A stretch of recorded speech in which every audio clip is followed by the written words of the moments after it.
And please be seated. Good morning, ladies and gentlemen. I think we're on now the 6th day of trial. Thank you for your attention so far. You will recall that the state rested its case yesterday, so now does the defense wish to call witnesses in its case? Yes, Your Honor. The defense calls David Bogdanov. All right, sir, you want to go ahead and come forward here and we'll get you sworn in?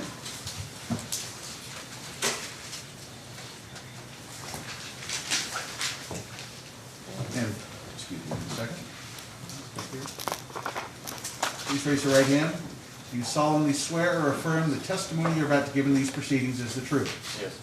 Have a seat. When you're comfortable, take your mask off, state your full name, and spell your last name. David Bogdanov, B-O-G-D-A-N-O-V. Good morning, Mr. Bogdanov. I'd like to start by having you tell the jury a little bit about yourself. Let's start with, how old are you? I'm 27. Okay. And where were you born, Mr. Bogdanov? I was born here in Vancouver. Okay. And how many brothers and sisters do you have? 12, including myself. Okay. And were they all born here as well? No, I was the first. I'm the 8th in my family, first American born here. When my family came here, everybody else was born in Russia. Okay. And what's the mix of brothers and sisters? 7 boys, 5 girls. Okay. Now I'd like to kind of move on with, do you have any religious affiliations? Objection, relevance. Relevance, counsel? The relevance goes towards his belief of the charge of, his overall belief system as it relates to the malicious harassment charge. I'll allow him to answer that one question and let's move on. Overruled. Yes, I was born and raised into Christianity, and in the last maybe 8 years, kind of transitioned into Christian Jewish, and just been going to church my whole life, pretty much. Do you have certain views of the LGBT community based on your religious or cultural upbringing? Yes, yeah, I was taught that it is a sin, and it's not okay, but as well as other sins. Okay. Does this belief mean that you hate LGBTQ members or community people? No, it doesn't mean that. Why not? Because we are all human. We all have things that we do, and I'm not nobody to hate on one person, on another person that does one thing. I have my own things to deal with. Now, you've heard at least an opening statement with the state alleging that you killed Nikki Kuhnhausen out of hatred. Can you tell us a little bit about some experiences that you've had with the LGBTQ community, such as, have you ever posted anything on social media or blogs or anything online that would be considered anti-LGBTQ? No. Okay. Have you ever attempted to pick a fight with someone because they're associated with that group? Objection, relevance. No. Improper character evidence. It goes, Your Honor, it goes straight to the heart of the Overruled, matter. he can answer. No, I have not. Okay. Have you ever defended a person of the LGBTQ community? Yes, I have. Same objection, relevance, improper character evidence. Overruled, but he can ask the next question. He said This yes. is rebuttal, Your Honor, to the previous statements, and it goes right to the heart of the perception that he has. That's part of the jury instruction for this. The question is whether he's ever defended somebody of Yeah. that label in some sort of fight or altercation. No, has he ever defended anybody from the LGBT community? Well, what do you mean by defend, counsel?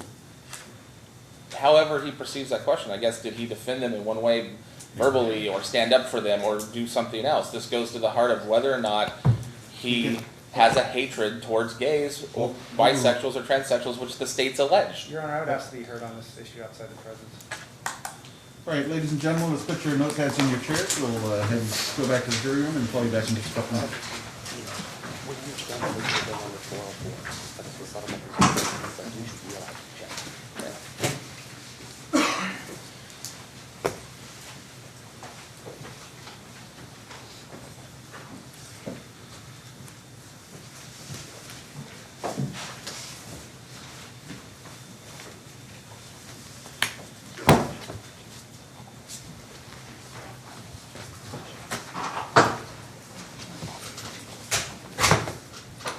By analogy, this is very similar to a motion in limine I brought under Mercer Drummer, saying that a person couldn't say that I've never been convicted of a crime before, and thus I must not have done this kind of crime. That kind of argument.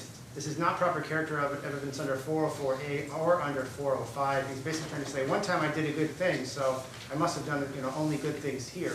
That's kind of prohibited. If he had general community character evidence, testimony as to reputation, that would fly, but that's not what this is. He's trying to say, one time I did a nice thing. So that has no relevance to what happened on this incident date with this victim.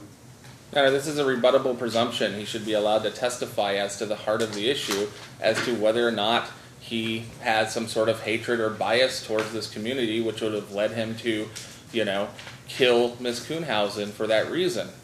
The only way that he can establish that is he can establish that through specific instances, and the state's already put on evidence of specific instance conduct of his ex-girlfriend coming in, and they checked his Google searches, and they checked these other things that they brought in on their direct, on the state's case in chief. So this is information that's critical to his defense. It's relevant as to the heart of the issue, which is whether he perceived a protected group and he hurt or injured that person based on that perception, based on that bias, or based on that hate. That's what they've alleged. Well, let's look specifically at Rule 404A. You have that in front of you, counsel? Yeah. Evidence of a person's character or a trait of character is not admissible for purpose of proving action in conformity therewith on a particular occasion, except, number one, character of accused, evidence of a pertinent trait of character offered by an accused or by the prosecution to rebut the same. Yeah, So- correct.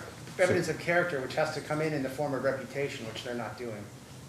If you look at all the comments to 404A, yes, evidence of character, but character only comes in through reputation vis-a-vis 405. And they're not doing that the proper way here. They're just bringing in specific instances of conduct, not general reputation testimony. I think it establishes general reputation. In a neutral and general community. And when an element of the crime is put into play, then you can directly rebut it. Essentially, Your Honor, I understand the one witness, one attorney rule, but given that this is our client, he's Well, really then, more... direct your comments to your co-counsel and have him be the mouthpiece for your argument, please.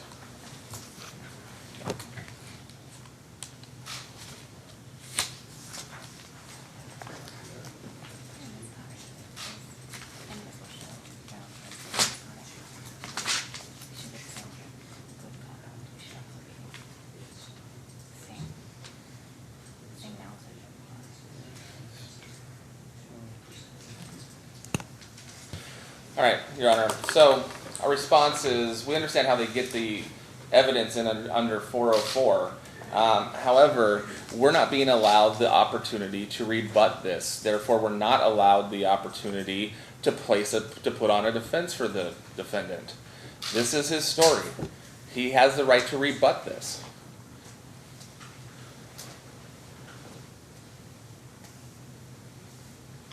Well, counsel, how do you, like Mr. Hayes, 404A1, character of accused is the exception. Evidence of a pertinent trait of character offered by an accused. Yeah, That's correct. an exception to the exclusion under 404A, is it not? Yes, character evidence, absolutely. The term character evidence is key because character evidence isn't specific instances. Character evidence is only admissible through reputation. And reputation is covered in that's Rule 60, It's 405, I believe. reputation 405? Yeah, reputation. Yeah, 405 talks about the acceptable methods of proving character, which is exactly what 404A references. Character is done through reputation testimony, not specific instances. Same reason we can't bring in prior misconduct to show propensity. It's kind of the same for good, good acts too. It has to be proper character evidence, and that's not what this is.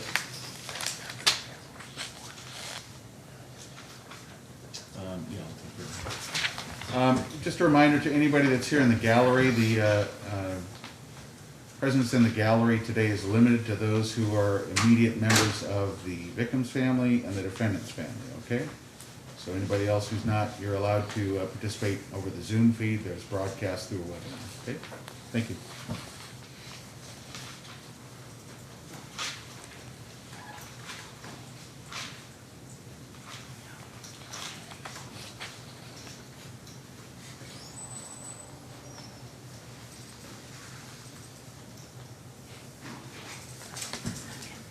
I'm going to sustain the objection. Generally speaking, defendant or accused is not allowed to sort of buttress his good character other than that provided directly for under Rule 402 and 405. Ready to bring our jury back in? Yep. All right, Brenda, let's bring them back in.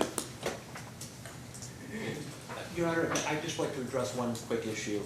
I just to make my record, extreme with respect to the bench, but I understand the one defense attorney, or one attorney, one witness rule. Mr. Bogdanov is more than a witness. He's a client also. It's just, I think allowing me not to make my arguments in addition to arguments that Mr. McAleer would put before the court is effectively denying my client the right to counsel and the right to representation, which would be in violation of the Sixth Amendment. So I don't know what issues are going to be presented moving forward with respect to issues that need to be addressed outside the presence of the jury, but I would like to be able to make my arguments directly with the court in addition to whatever arguments Mr. McAleer may have moving forward. All right, thank you, and I'll remind you, counsel, of my previous ruling. You're welcome to confer with your co-counsel, but standard decorum in the court dictates or suggests one attorney per witness. So if you have arguments or things to provide, you're welcome to take time to provide those. But Mr. McAleer is the primary attorney on this witness, and that's what I expect going forward. Thank you. Welcome. Let's bring our jury in then, please.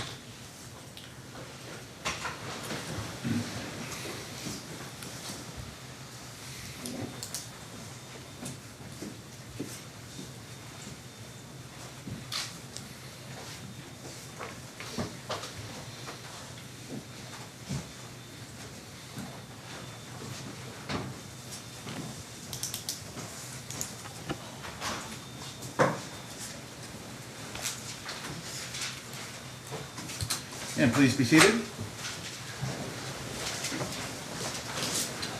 And next question, Mr. McAleer. Okay.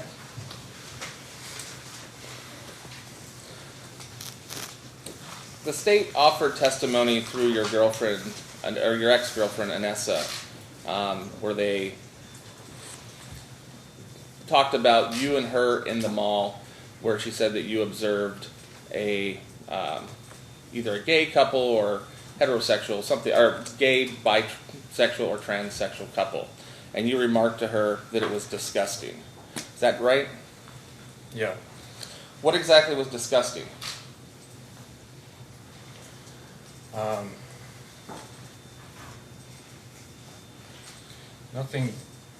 Nothing that I can really remember of from that moment, except it probably had to have been something like I probably saw two men kissing or something like that, which would have prompted me to say in private to my girl, "Oh, that's disgusting." Okay, so do you find homosexual activity disgusting then? Yeah. Okay, do you find any other type of activity disgusting, like heterosexual activity disgusting? Yes, there's some. Okay, can you give me some examples?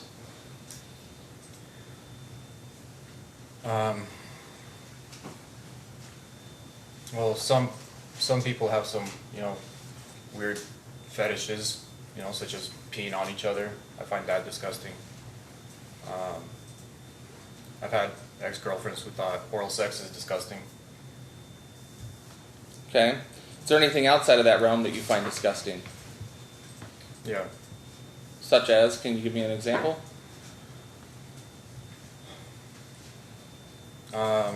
People that share needles for drugs, find disgusting. Doesn't seem sanitary and clean. Objection, non-responsive, narrative, we've gone beyond the Not scope. narrative. Irrelevant, we've gone around the scope. Your Honor, it's relevant because they made issue of the word disgusting, so I'm exploring the word disgusting with him, what it means to him, and the context around it. I'll allow you to re-ask the question as it pertains to apparently sexual identity, but his answer was non-responsive to your question and your line of question. So I'll strike that. Ladies and gentlemen, disregard the witness's immediate last answer. Re-ask the question, Mr. McAleer. So according to you, you find some things disgusting that are heterosexual, some things that are disgusting that are homosexual. Is that right?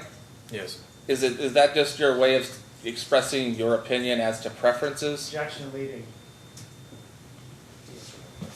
Sustained. So yes or no? Yes.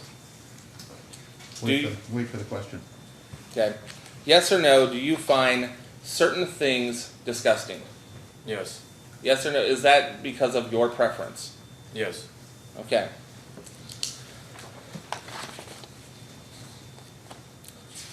So clearly, you don't accept the lifestyle, is that right?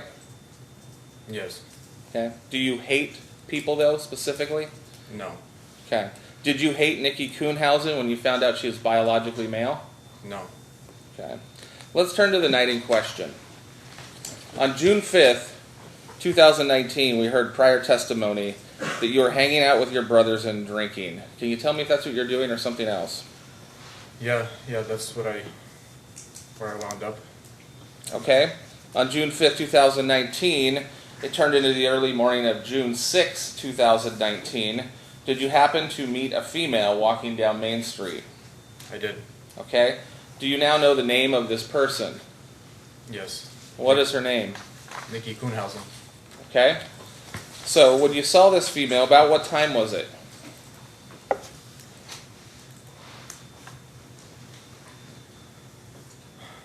In hindsight, probably around 3 a.m. Okay. And where did you see her from? I was in the car. I was in the van with my brother Arthur. We were just smoking a cigarette, waiting on Stan to come down from the apartment. And To clarify, Stan is who? my brother. Okay. What vehicle were you driving?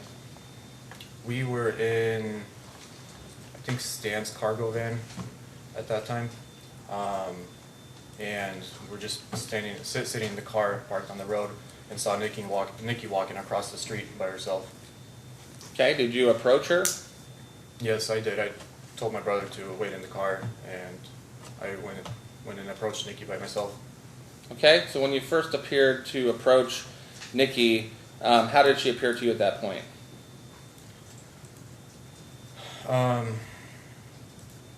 She seemed a little emotionally off, maybe upset, and I was trying to talk to her. It was as if she was just like looking right through me. You know, we're looking at each other, but she's like looking past me almost as if it was. Okay. Seemed like. Did you have a short conversation with her or a longer conversation? What happened next? Yeah, we had a brief conversation. I just wanted to check up on her, see that she's doing okay. It's middle of the night. She's walking by herself in middle of downtown. You know, I've known it to be not the safest of places, and wanted to see that she's okay. Was she receptive to your advances? Was she okay with you talking with her? Your Honor, would you Yes. ask the jury if they're distracted by the photography? All right, ladies and gentlemen, anybody have a problem concentrating on the evidence and the testimony here? If so, please raise your hand. I'll ask the photographer to be maximally discreet then. Thank you, ma'am. No, I wasn't. I was just putting my glasses up. Okay, Not an objection. all right, yeah, disregard, they have a right to open courts and have the media here, so we've allowed them in, but to have no bearing on what you're doing here, you've already gotten your instructions from the court. Thank you. So the question again was, did she appear to be receptive to you or not? Yes. Okay. Was the conversation going well, or was it going something else? Yeah, it was well. I chatted to her for a little bit just to see if she needs any help. If she needs a ride anywhere, and she just said no. Basically, she's fine. So how long did that interaction last with her before you parted ways? 10 minutes maybe. give or Okay. take. And the whole time, were you just talking? Yep, pretty much. At one point, I gave her my jacket because it was chilly outside. Did you and- give her anything else? Yeah, I gave her some vodka. Why did you give her your coat and some vodka? Just any way I could help, trying to be nice. She seemed like she needed it more than me at that time. Okay. Did you guys exchange contact information, or did you just plan to go your separate ways? What happened next?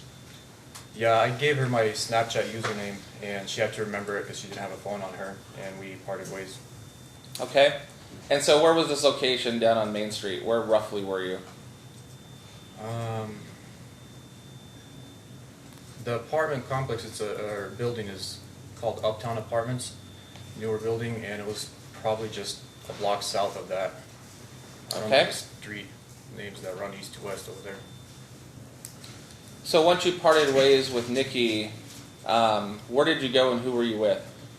I went back into the van, and then finally Stan had come down. He was taking a shower. He wasn't clean after work still, so he was taking a shower, changing, and he had finally come down from the apartment. So to clarify, you and Stan went back into the apartment at that point? Well, yeah, the three of us, we got in the car. Me and Arthur were there. Stan came down, and then we were trying to see what we can do, but it was really late. We realized everything's closed, so we went back to the apartment. Okay. How long did you stay in the apartment?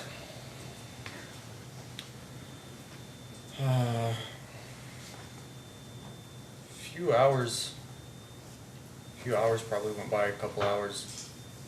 Okay, and did something change that made you leave at some point? Yeah, well, after we got back to the apartment, maybe 30 minutes, maybe an hour went by. Arthur left, went home, so it was just me and Stan left at the apartment. And to clarify, where does Arthur live? In Brush Prairie on the 114th Street. Okay. So Arthur goes home, and then what happened?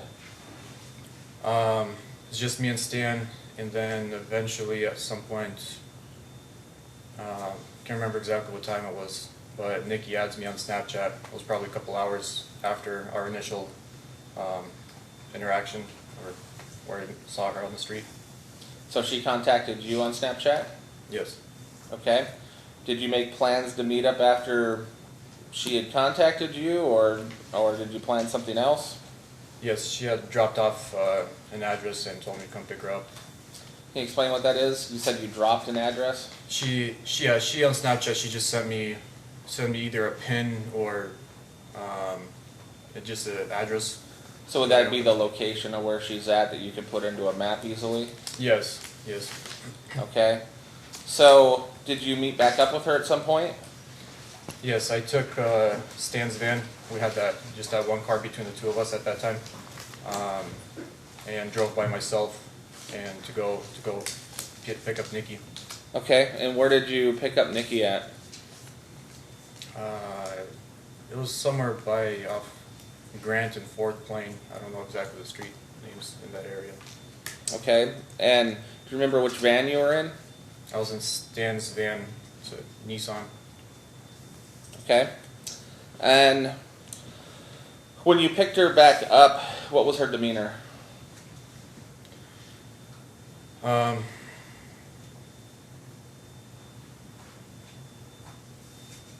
she didn't come off as sober to me. Okay. What was she wearing? The lime or green yellow neon jacket. And is that the same jacket that we had Detective Boswell take out yesterday? It looks like, yeah. Okay. So once you picked Nikki up from around Brandon Fourth Plain, where did you go from there? Drove back to the apartment in downtown, off Main Street. Okay. And is that the one that your brother was at near 1700 Main? Yes. Okay. And once you arrived at the apartment, did you guys go in the apartment? Yes. Okay. What did you do in the apartment?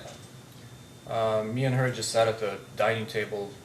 We had a couple beers and just trying to get to know the person a little bit.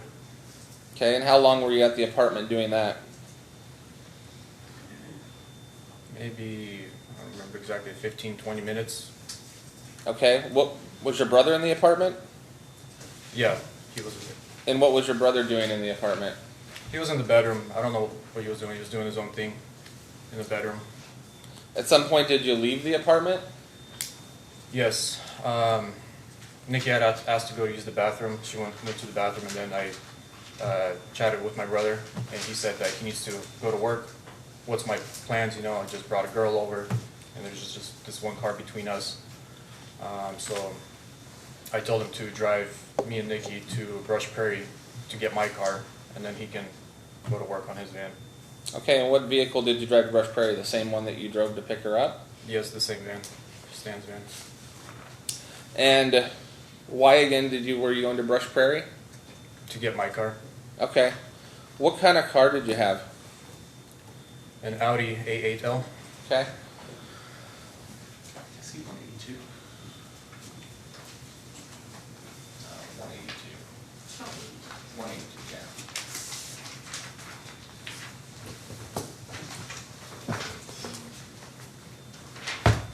I'm going to show you what's been marked as admitted exhibit 182. Can you take a look at that?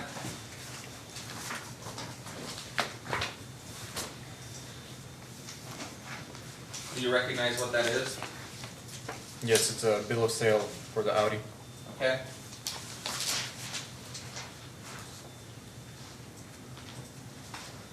So was this the car that you were picking up? Just a reminder, counsel, it's not a problem this time, it's an admitted exhibit, but you should ask court permission to publish. Oh, I'm sorry, you're going to publish it, Your Honor. You may. Yes, that's the car we were going to get. Okay, I'd like to show you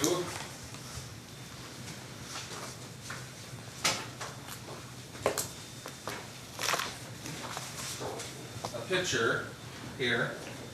Can you tell me what this appears to be? Has that been marked for identification? It has. It's been marked as 301. It's not admitted yet then? It's not admitted. It's being offered as demonstrative evidence only. Make sure you don't show anything to the jury unless it's been admitted or you got permission. Yeah, it's the same kind of car that I had, just a little different color exterior. Okay, so those appear to be what kind of car? What model and make? Yes, same exact. Same exact. The Audi A8L. Yeah. Can I publish this to the jury, Your Honor? Are I'm you not moving to admit it, I'm just using it as a demonstrative evidence. Any objection from the state? No objection, this is being Right. offered for demonstrative purposes. That's Okay, it. you may. Okay.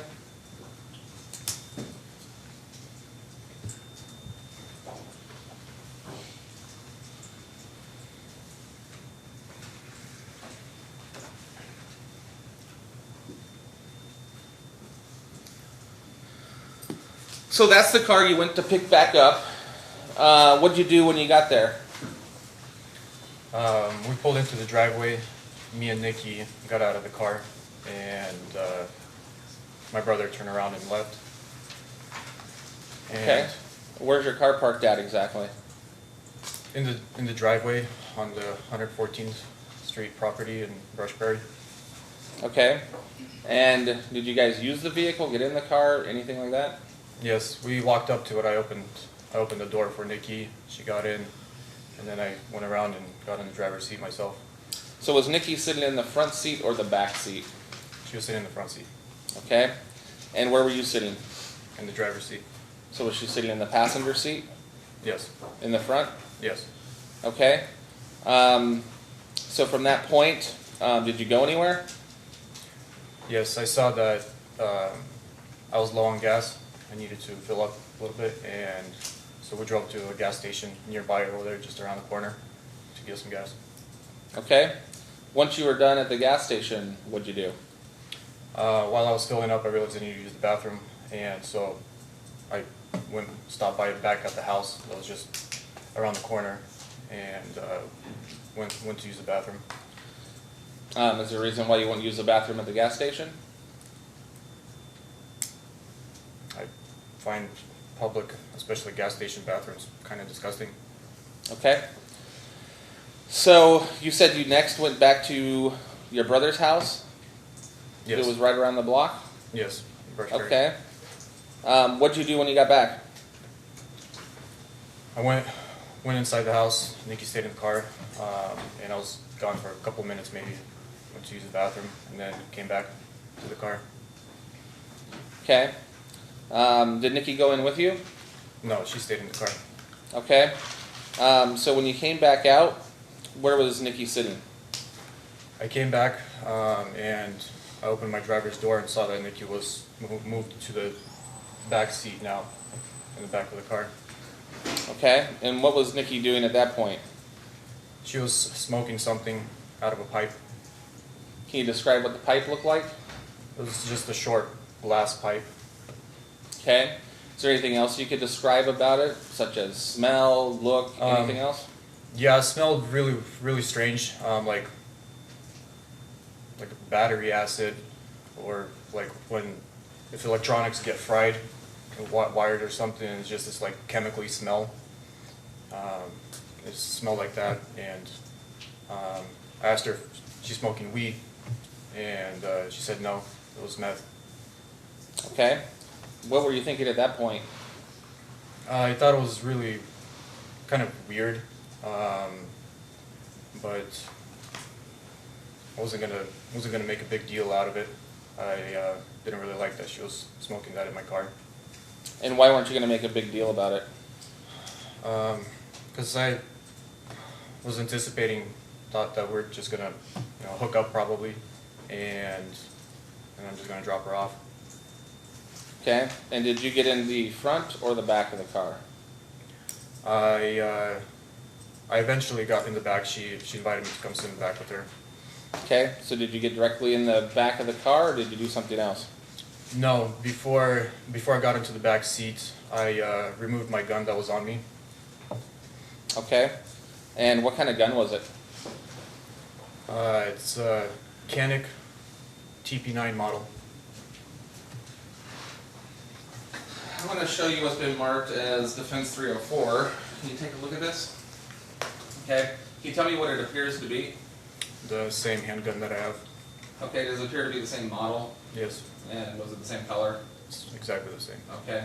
Permission to publish this to the jury, Your Honor, for demonstrative purposes only. I'm sure you show it to counsel. No objection. All right. The demonstrative use only. All right, you may publish. So this is the gun that you would normally carry? Yes, Did you normally conceal carry? almost always. The only Okay. times maybe if I'm going to church, I leave the gun, but even then sometimes I just have it in the car. Okay. And is the gun loaded? Yeah, always. It defeats the purpose if it's not loaded. Okay. So you open the front door, or the front driver's door, correct? Okay. And you said you looked in and you saw Nikki smoking meth. Then what'd you do? Well, she invited me to come sit in the back. I removed my gun.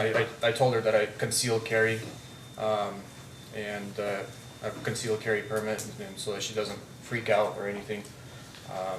And I reached in and wedged the gun between the center console and the driver's seat, kind of pulled the seat back and just wedged it there. It's where I oftentimes had it, so if I'm sitting in the driver's seat, it's right by my knee.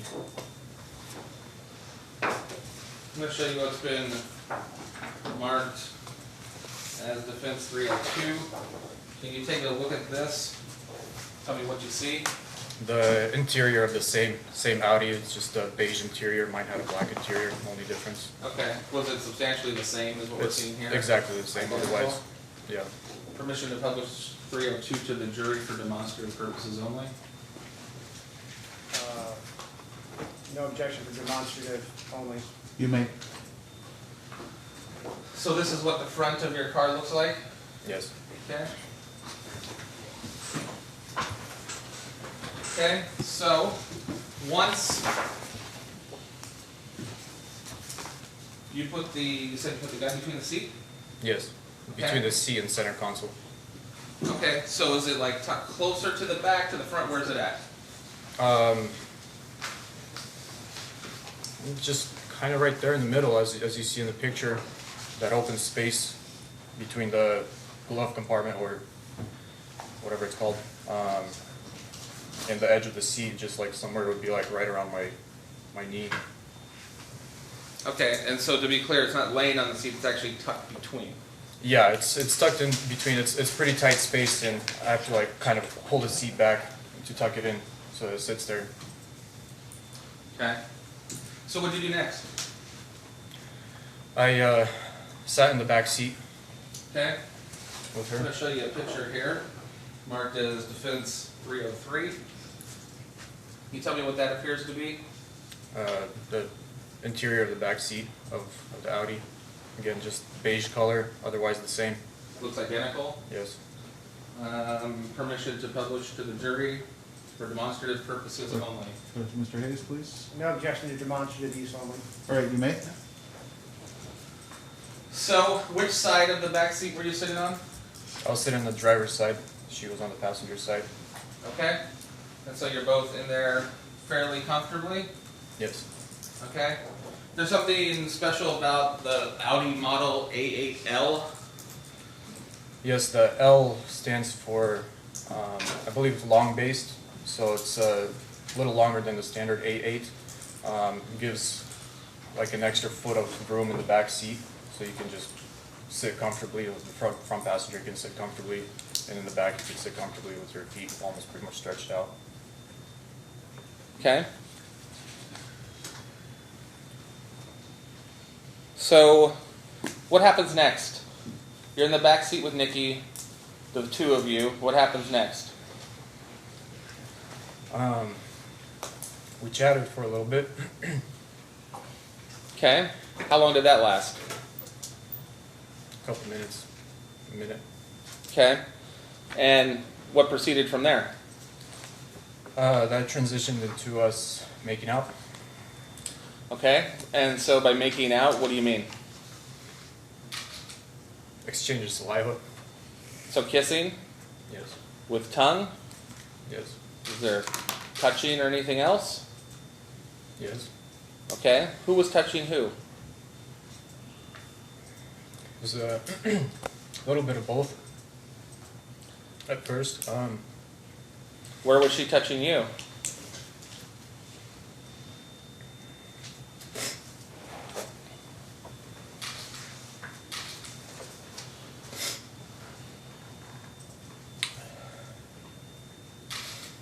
her.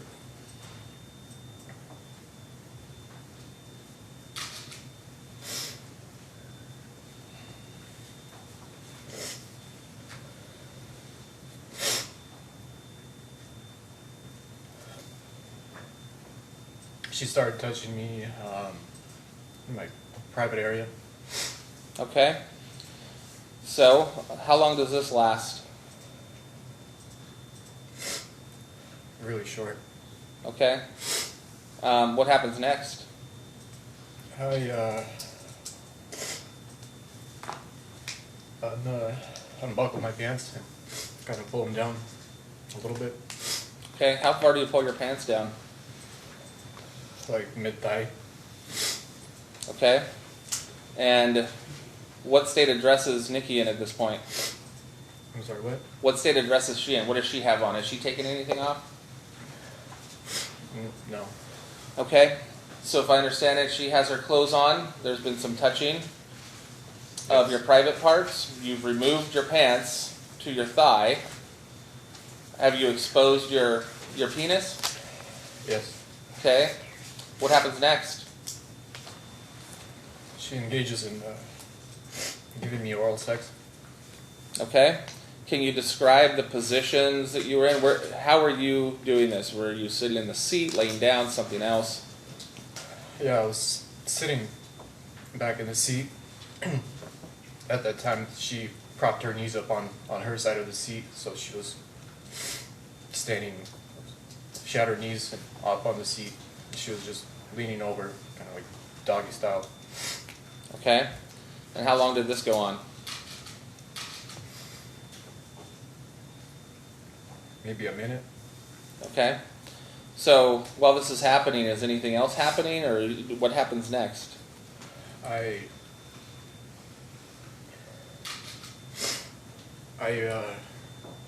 reach over as she's bent over.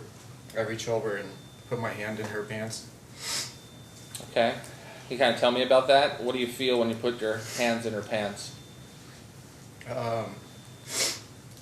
I worked around the layers of clothing and felt what was clearly balls and penis.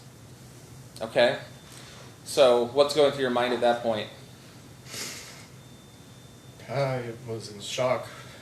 I had just been deceived. So what'd you do next? I freak out and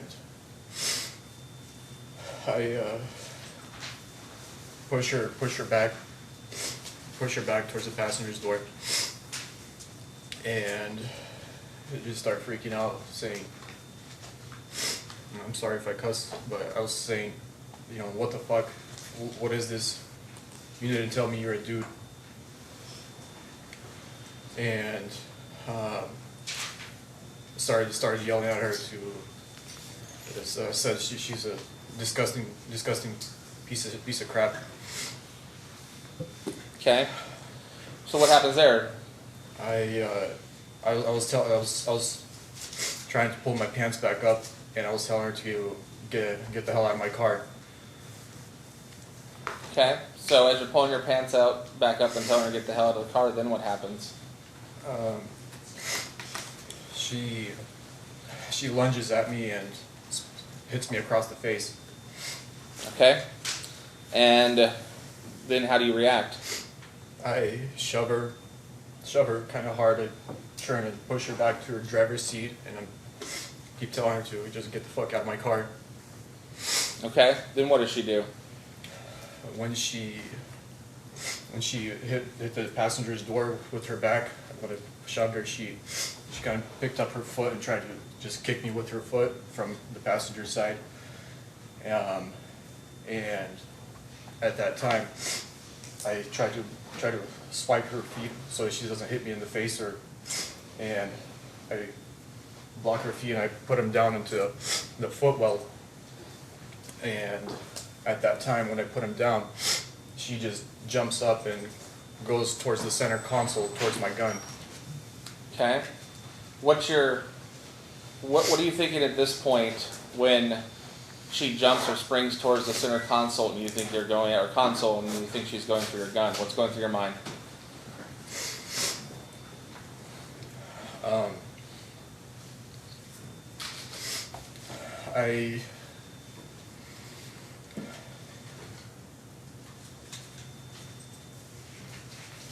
I'm thinking, I just was deceived by this person into oral sex, and this person's high on meth. She's jumping for my gun. At this point, the overwhelming feeling and thought was like a fight or flight mode just kicks in, and all I can think is, oh my God, I'm gonna get shot right now. This person's crazy. If this person were to get the gun and pull the trigger, do you think it would have likely went off? Absolutely. Okay. Were you afraid that she was going to get the gun? Yes. Were you afraid that she was going to kill you with the gun?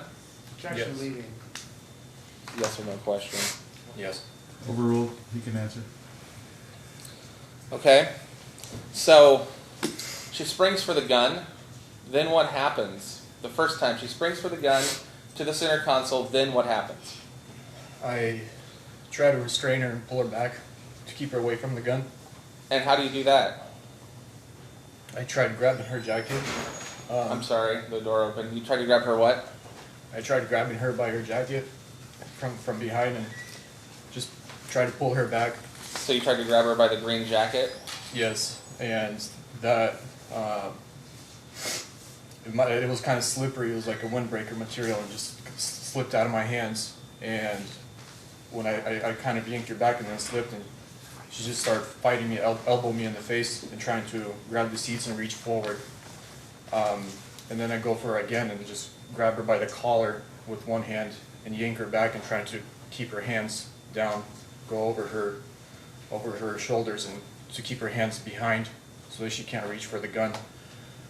And Okay, so from what I understand, you grab the jacket, it slips out, and you're trying to grab onto the jacket again. yes, Okay, and she's fighting you with elbows and fists, right? yes, she's trying to elbow me, and it's just back and forth struggle between me and trying to pull her back, her trying to hit me in my face and reach forward for the gun at the same time. So what happens next? How does the struggle proceed? I couldn't get a hold of her, couldn't stop her, and then in the passenger seat, the front passenger seat in the rear pocket was hanging out my phone cord, my charging cable, and in that struggle I grabbed that cable and put it around her, and so I can hold on to it and pull her back like that and hold her from keep going forward for the gun. So when you put the cable around her, you have your hands, how do you have your hands in the cable? One on each side, or how? Yeah, some part of it was in my right hand, some part of it was in my left hand, and I just Okay. had it around her. And so where did you have it around her? What portion of her body? And started around the chest area, and then when I pulled her back, it just kind of slowly slipped up. Well, not slowly, quickly slipped up and up to her throat. So when you put it around her, was it around her arms or under her arms? No, it was over, not Okay. under. So then it slipped up to her neck? Yes. Okay, what happens at that point? I pull her back and try to keep her from the gun and just lean to the side a little bit. What is she doing? And the whole time she's trying to fight me and just reaching back and scratching at my face, trying to gouge my eyes. I'm just trying to keep my head away from her hands and struggling with her, and the whole time I was just yelling for her to stop. And I was just wanting to keep her from the car, from the gun, and to maybe open the door somehow and just pull her out, kick her out of the car. But she was just actively fighting me and scratching my eyes and trying to scratch out my eyes. So at some point does she stop struggling? Yes. Okay. How long does this whole encounter take from beginning to end, from the time that she jumps towards the center console to the time she stops struggling? I don't remember exactly, but maybe a minute, maybe two. Okay. And how long, if you can remember, would you have had the cell phone charger around her neck? 30 seconds to 45 maybe. It Okay. was fast. When she stopped struggling, what did you do? Did you continue to She passed out. And I thought she just passed out, you know, like I've seen on TV and fighting sports, people get choked out, they just go to sleep for a little bit. I push her off to the side and go for my gun myself to secure the gun. Okay, so how do you do that? What do you do with the gun? I take the gun, I get out of the cart, and I go around and put it in my trunk. Okay. I want to ask you a couple questions about the cell phone charger. You saw it earlier in court, right? Yes. Okay, and so it's tied into a circle, right? Yes. Can you tell me about that? Do you know why it was like that? Yes. Can you explain that? It's a really long cable. It was 5 or 6 foot cable, and I was using it in my center console to charge my phone, and because it's so long, it always keeps falling in between the passenger seat and the center console and getting under the seat and getting stuck every time. Every time I'm having to fish it out from under there whenever I'm trying to use it. So what I did is just folded it in half so that the two ends, the USB end and the end that goes into the phone, are together, and tied that so that they're together. So I just have the USB stuck into the outlet, and then the other end just goes right into my phone. And then there was still that tail, so I had it folded a second time and just loosely knotted a couple times so that it doesn't get tangled up in the mechanics underneath the seat and the seatbelt buckle. So if I understand, is this like a form of like cord management so it doesn't fall into the seat? Yes. Okay.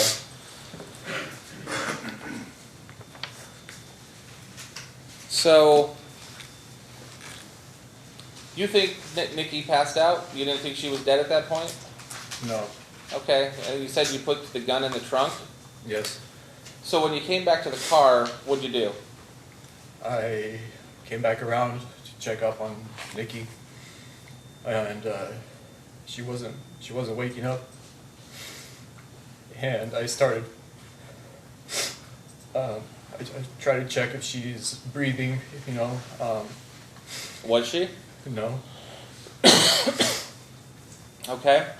So, I guess you have some choices to make at this point, right? What do you do? What are your options? I started feeling full sense of panic, and I'm scared and I don't know what to do. First thing I think is I need to call the police, and then I think that they're not gonna believe me. You know, I've been up all night, not sober. There's drugs in the car. There's a dead person in the back seat. Yeah, I just didn't think they're gonna believe me. Okay, so what other options did you consider at that point? At that point, I thought I need to get rid of the body. Okay, did you feel like you could talk to your brothers or your father or anybody else to, get some advice on this? No. Why not?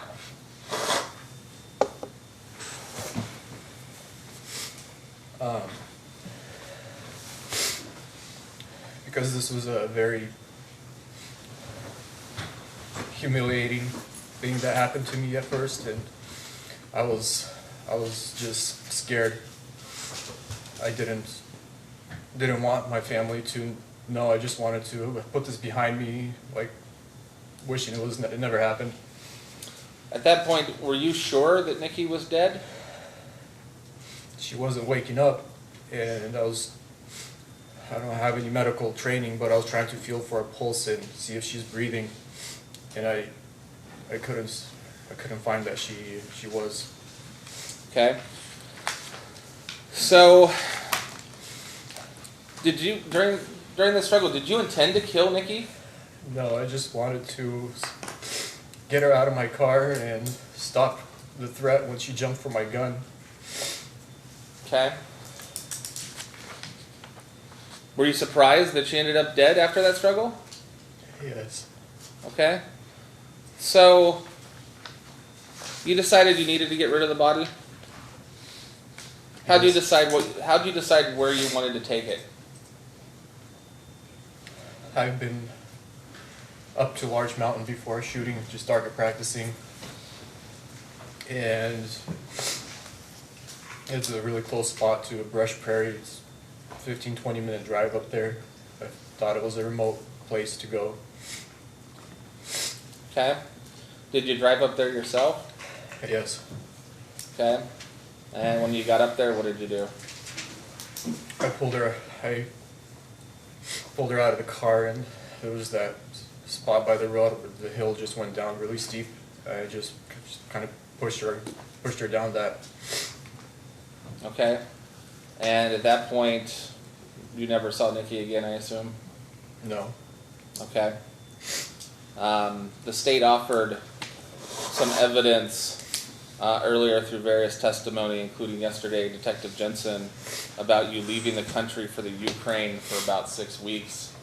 Can you tell the jury why you left the country?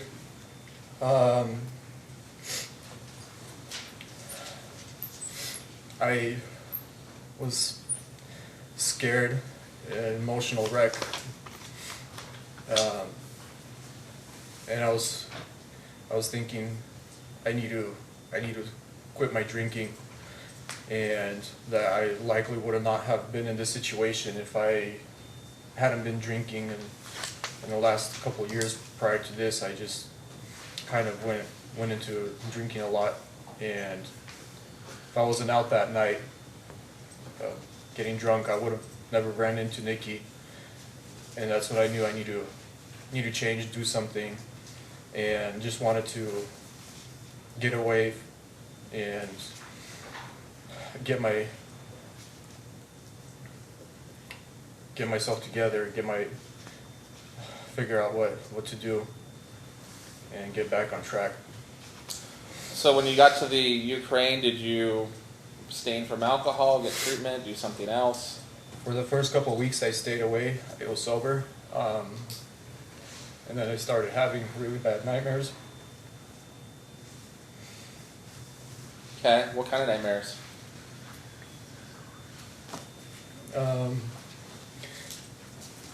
Various kinds of, dreams are always a little different, but just kind of this PTSD of me trying to lunge for somebody and grab somebody, keep them away from something. Okay. So how did you deal with that? I started having really bad anxiety attacks as well, daily. And the only way that I can deal with it is to start drinking again. So did you about what point were you in the Ukraine when you started drinking again? After a couple weeks, Okay, and did you continue when you came back?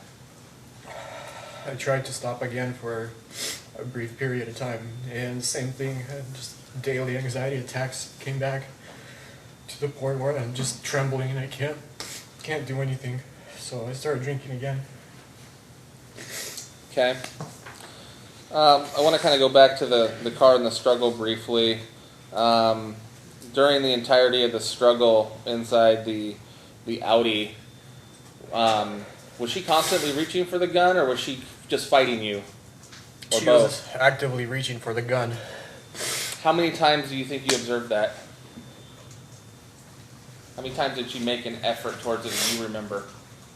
Yeah, it was multiple times back and forth.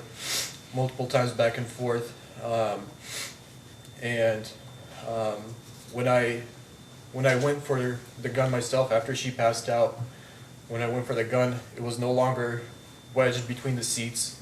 It was laying on the seat now. So she got her hand on the gun, but didn't quite seem to have enough reach to get a full grip on it. And so I ended up just pulling it out, and now it was laying on the seat instead of being wedged in between the seat and center console. Okay. Where's the gun now? One of my brothers probably have it. Okay. So, was it your intention to hurt Nikki? Never. Okay. Did you kill her because you found out she was biologically male and had deceived you? No. Okay. Do you feel under the circumstances in the moment of the struggle that you had any other option? I was in a fight or flight moment. I thought about it a lot. If there's anything that I could have done different, and in that situation, I don't see how I could have acted in a different way, because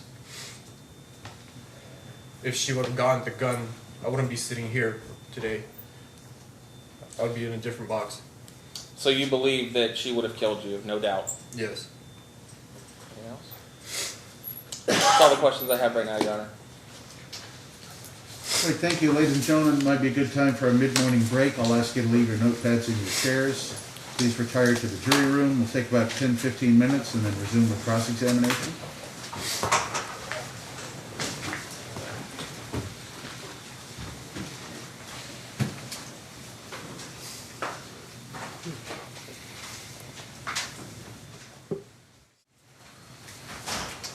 And please be seated.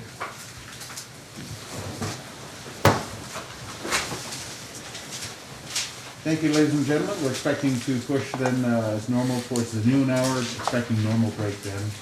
We resume now with state's cross-examination. Mr. Hayes? Thank you, Your Honor.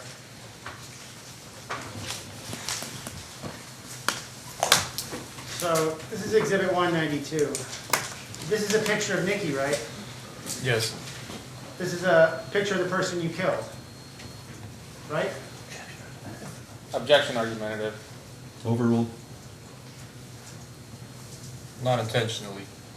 This is the person that you killed, right? It's the person that died, but not intentionally. This is the person that you strangled to death, right? It's the person that I was restraining from keeping my gun and that died. Your strangulation killed her, correct?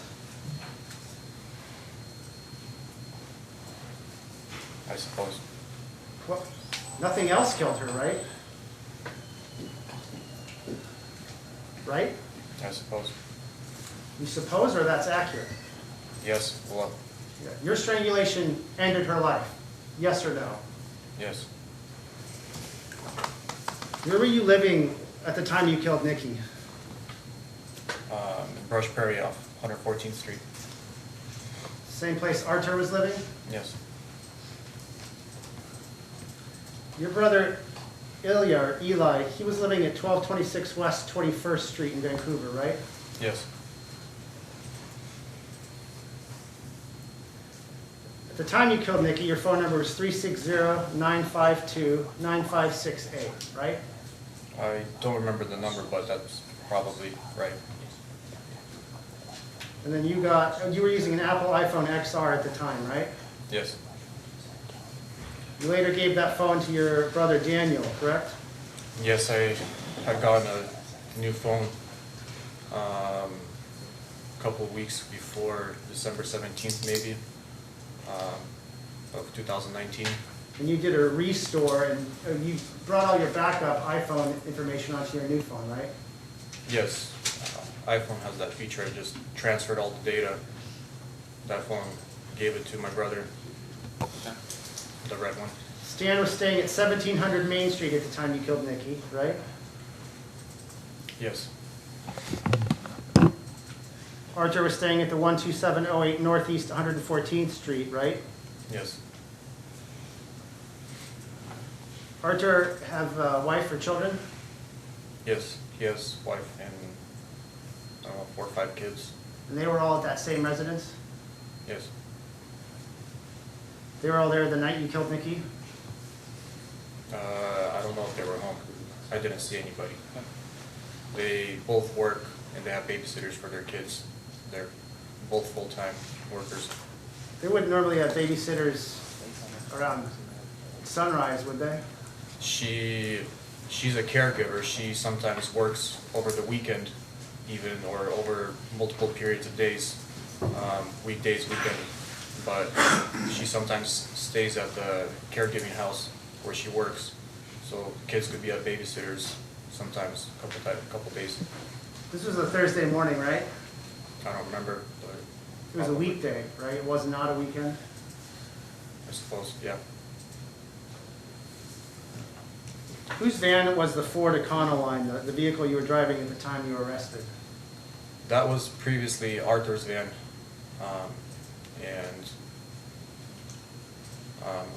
I was gonna buy it from him, and so that's why I was driving it when you guys arrested me. So whose was it at the time that you were arrested? Artur's? It was still under his name, but I was supposed to buy it and transfer it on my name. The time you were arrested, you were not carrying your gun, correct? I happened to leave it at home that day. Whose van was the GMC Savannah? at the time you killed Nikki? It was previously my van, and then it was Arthur's van.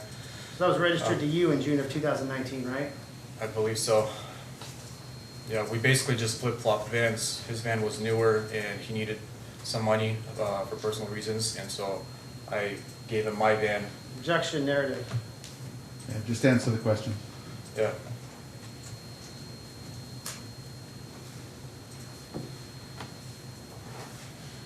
Nikki had never seen your gold Audi until you got to Arthur's house, right?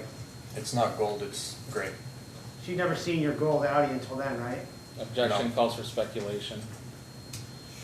He Well, doesn't know it's what she already saw. answered, he apparently has knowledge.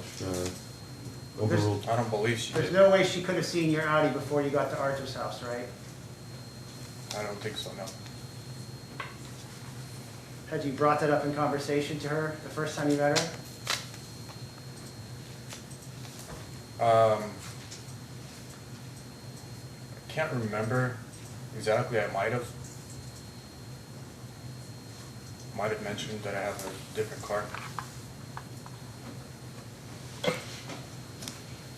I'm showing you exhibit, permission to publish 191's been admitted, Your Honor. If it's been admitted, you may publish.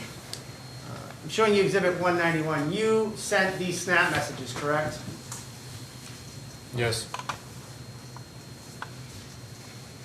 These time and dates are, these date stamps look correct to you, right? Yeah.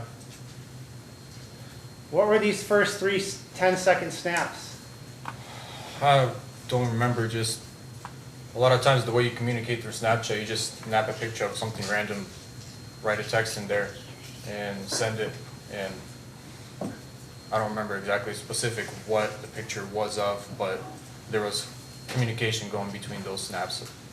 And you sent the first communication, right? You initiated it at 4:51? I might have, because she added me on Snapchat. I got a notification she added me. As soon as I saw that, I opened it And you sent her a message? sent her a message, yeah.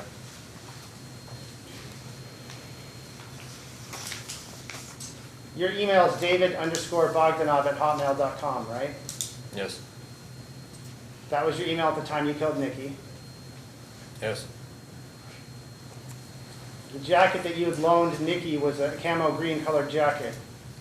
the jacket that I lent her. Yes.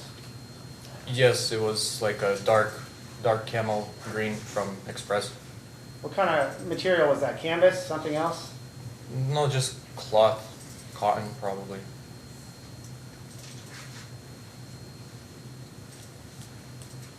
So what time did you meet your brothers that evening to start drinking? I don't remember exactly, maybe 1 a.m.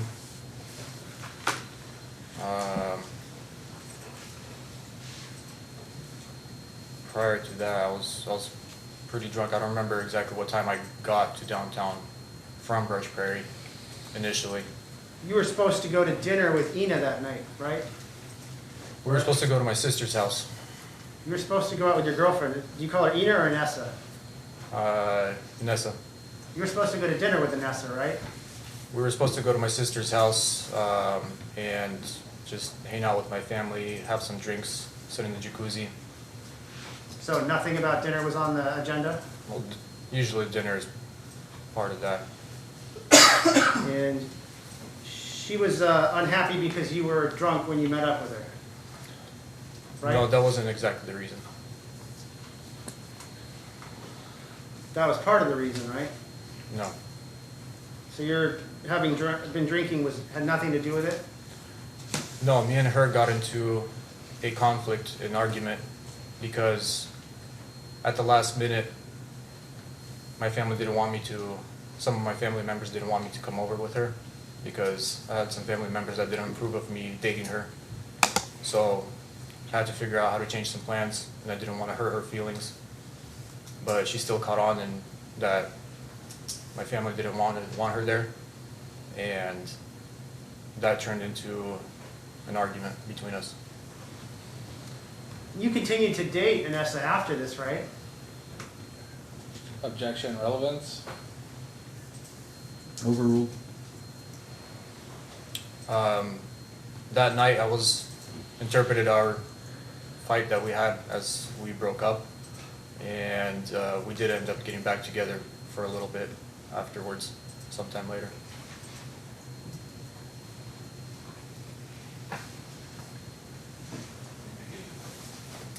Did you ever go to Eli's house after picking up Nikki? No. So you never went to 1226 West 21st Street that morning? No.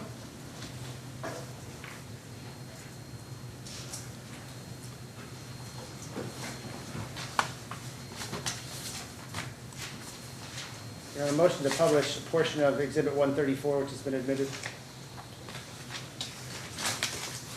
Yeah, just let me check what that is again. 134, council? Yeah, you may public. Yeah. That's the Agent cell. Kennedy's analysis? Yes. You may.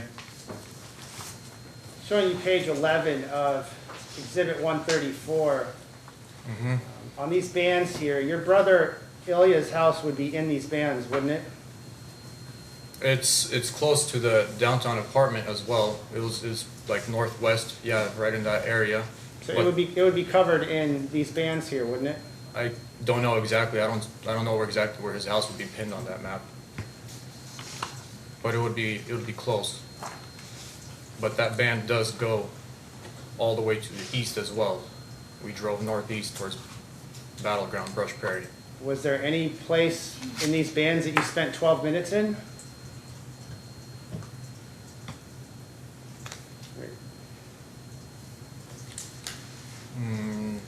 None that I can remember. Maybe Stan needed to stop by a gas station or something. I don't know. Stan was driving. I was in the middle seat, what we in the construction world call the bucket seat. It's usually like a 3-gallon bucket that we put in between the seats for a third person to be able to sit.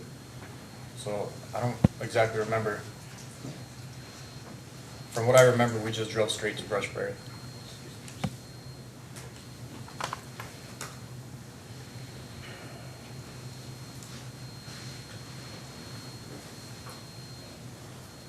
So what were you doing around 6:21 a.m.? I don't know. I don't remember the timestamps of exactly. It's a very vague way of asking what I was doing.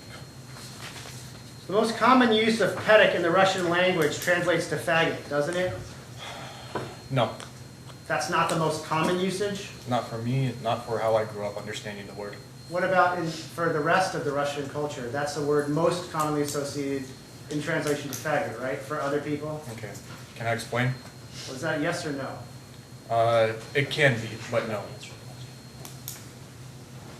You don't like gay and transgender people, right? What? You don't like gay and transgender people, correct? Not that I don't like him, I don't agree with the lifestyle. I don't think it's very wholesome. So they are not wholesome people to you. No, it's not that they are not wholesome people, it's just the acts. You know, I don't obsess about it, I don't go around thinking about them. And if I see them, I don't obsess over it. It's only if something situational, such as if I see two men kissing or grabbing each other's butts, I would think that's just gross. So gay and transgender people disturb you, right?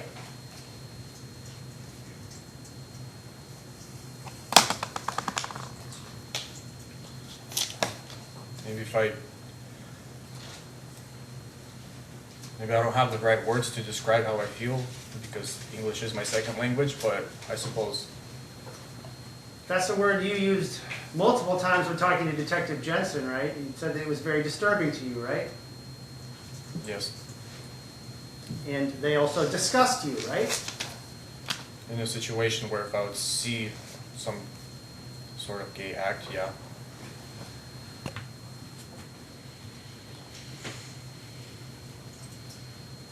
You were attracted to Nikki when you met her, right? Yes. You were trying to impress her when you first started talking to her. Well, when I first started talking to her, I was trying to make sure she's okay. And you just casually happened to slip in that you have a gray Audi or a gold Audi, right?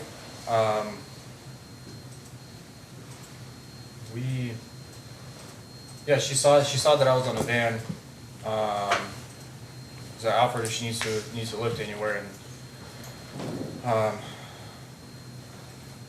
and I told her I have a different car as well. Yeah, somehow I mentioned that. You've remarked to Inessa on multiple occasions upon seeing gay people in public that you find it disgusting, right? Like I said before, it had to be something in the moment. If I saw somebody kissing or something like that, I wouldn't like what I see, but it would be just in private between me and her. I wouldn't obsess about it. I wouldn't maybe go and harass them or anything like that.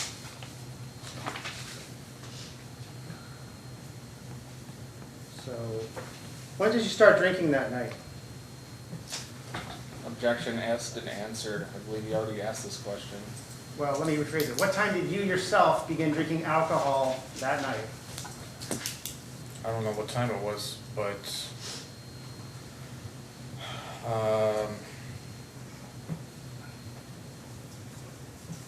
it was late evening time. After I left, I maybe I might have had a little bit to drink when I saw Inessa. I can't remember exactly, but after that, I was just kind of heartbroken and went to my sister's house, and that's when I really started drinking. I don't know exactly what time that was. You had a bottle of your own vodka for yourself when you met Nikki, right? Yes, when I left my sister's house, I took a bottle from their house. And what's your sister's address? I don't know. It's a little north of Rush Prairie, just as you get into Battleground. I don't know what her address is. Arthur was in the van when you met Nikki? Yeah, he stayed in the van. I went out And down the street to talk to he him. knew you were going to talk to a girl, right? Yeah, I saw her, and I told him to wait in the car. Went and talked to her So myself. he saw Nikki too, right? Approaching the area? Objection calls for Did speculation. it appear that he saw Nikki too in the area? He knew that I went to go talk to her. Yeah, he probably saw her.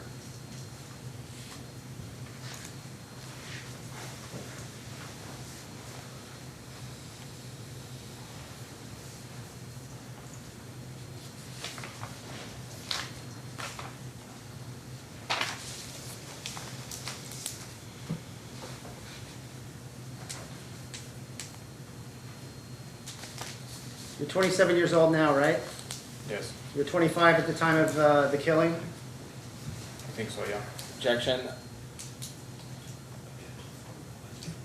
I'm objecting in the form of the question. In the grounds? I think he just keeps calling it killing. I don't think it's appropriate to keep rephrasing it as that. I think it's argumentative. Overruled with cross-examination. You were 25 years old at the time of the killing, right? Yes. You're 6'2", correct? Maybe 6'1", somewhere between 6'1" and 6'2". Your driver's license says 6'2", correct? DMV doesn't check; they just write what you tell them. So you put down, I am 6'2". Yeah. And at the time of the killing, you were about 200 pounds. Isn't that right? Something like that. Yeah. 190 to 200 pounds is usually my average weight. And did you agree that Nikki appeared about 5'8"? Yeah. Would you agree that Nikki appeared to be about 110 pounds? It was hard to gauge her weight. I mean, she had the coat on, but if I were to guess, I would say she was maybe 130. Nikki didn't appear to be particularly strong. Isn't that correct? During the struggle, she was very strong, very wiry. Well, it would be fair that she was probably fighting for her life, right? Objection, argumentative. I'll move on. Sustained. At least by appearances, you could tell that you were significantly stronger than her. Yeah. You did manual labor at the time, right? Yes. Isn't it true that with your size and strength advantage, You knew you would be able to overpower Nikki in a physical altercation. I didn't know that I'd be able to overpower her, but I was definitely trying to keep her away from the gun. And I would say, thank goodness I have the strength, because otherwise it might have been different if I wasn't a strong person. So you are a strong person, right? By some standards. You moved Nikki's body on your own, right? Yes.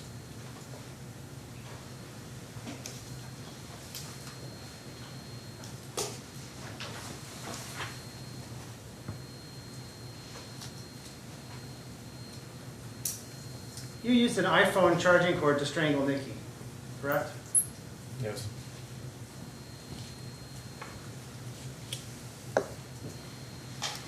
When you found out that she was transgender, you were furious. I wasn't furious, I was more of shocked. Shocked at being deceived. You were really pissed off, right? I didn't know what was going on. I was confused more, not pissed off. You felt deceived, you just said, right? Yes. And you were pissed that someone had deceived you. I was upset. I wasn't furious.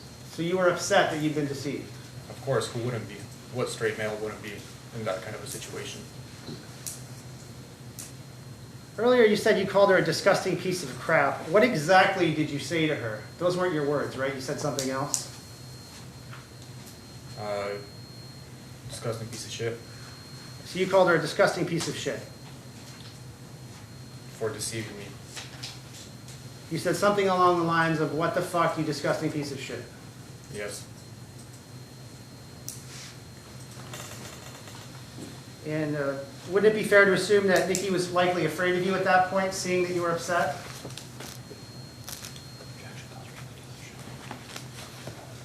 I don't know what was going through her head. It's just a switch flipped in her head. Well, didn't the switch also flip in your head? When she jumped for my gun, yes. First, I just wanted her out of the car and trying to get her to get out, and then she jumps for my gun. And you tried And to then I'm make her fighting. get out of the car physically, right? Yes.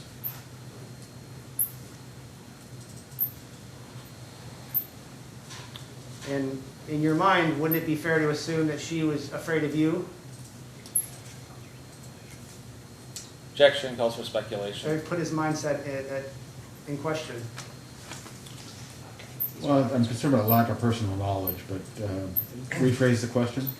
In your mind, in your thinking, didn't it cross your mind that Nikki was likely afraid of you? In hindsight, if she would have, in hindsight thinking about, I was confused at why she reacted the way she did in the moment. But in hindsight, maybe if she was in a similar situation before, maybe that's why she reacted the way she did. You were visibly upset at her, correct? Yes, but I wasn't attacking And you her. were swearing at her, correct? Yes, And you are much larger than her, correct? yes. So in that moment, you knew she would be fearful of you.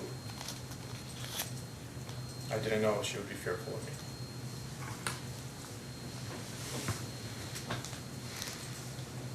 You shoved her, right? I shoved her initially once to get her away from me, and then when she struck me, I shoved her back again. So to get her away from you, is that immediately upon finding out that she's transgender, you shoved her to get her away from you, correct? Yes, So you started, that's when the physical altercation started, when you shoved her, right? yes.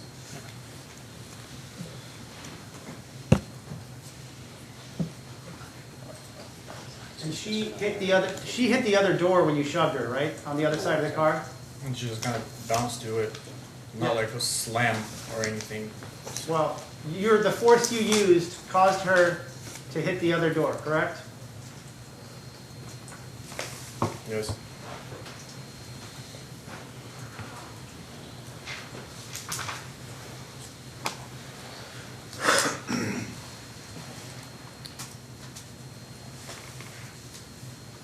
Your Honor, permission to publish 252, it's previously been admitted.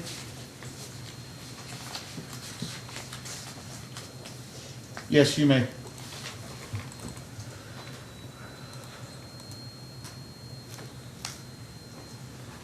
Showing you Exhibit 252. This is the cord that you used to strangle Nikki, correct? Yes. And you tied this knot here in the middle, the one that I'm circling right now, correct?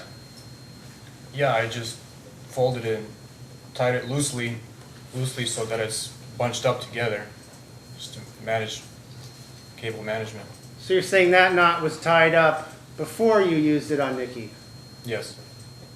That knot was definitely tied before you put it around Nikki, right? It wasn't cinched up like that, but it was very loosely, you know, just folded, and I didn't want it tightly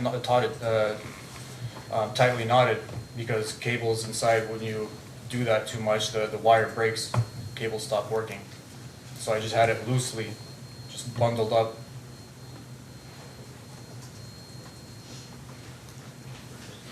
This whole circular section was around Nikki's neck, correct? No.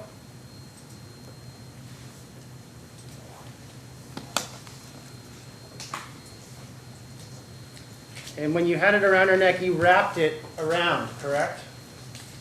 No, it was just, I was just holding it behind. Okay, so you weren't holding your hands out to the side. You had them in close in a motion that wrapped the cord Yeah, I around. pulled it back like that, and I just held her like that, held her close.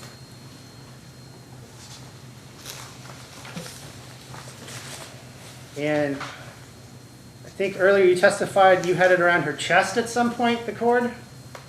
In the beginning, yes, when I grabbed it, I got my hands over her shoulders so that she can't reach, so that my arms would be like right here and keep her arms back.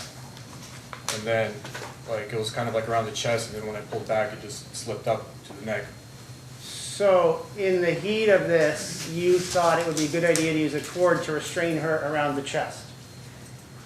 Well, the jacket, I couldn't get a grip on her. She was just like a worm, like just all over the place. And I couldn't get a grip on the jacket to like stop her. And you thought a phone cord would help you with that? I wasn't thinking, it was a life or flight situation. My mind was on reaction.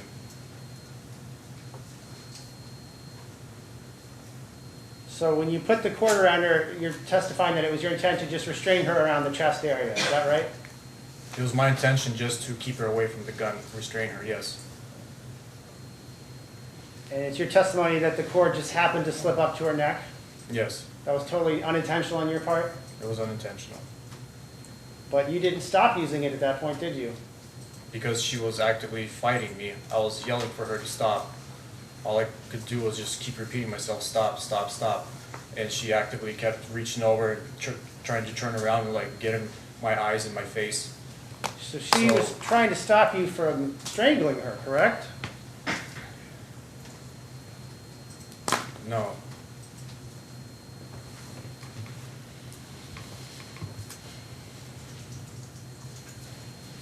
You could have bear hugged her at any point in time, right?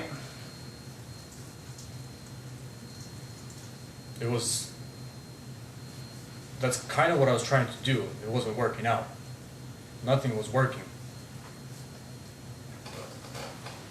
You could have easily removed her from the car if you'd wanted to, given your size and strength difference. Again, correct? that's what I was doing. It was not working.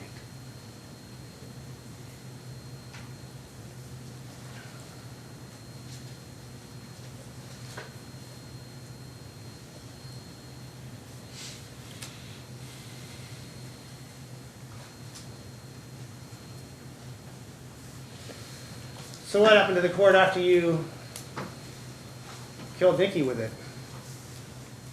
When I left her body in Large Mountain and just threw it out with her. So you never tied it around her neck? It was never fully tied around her neck, no.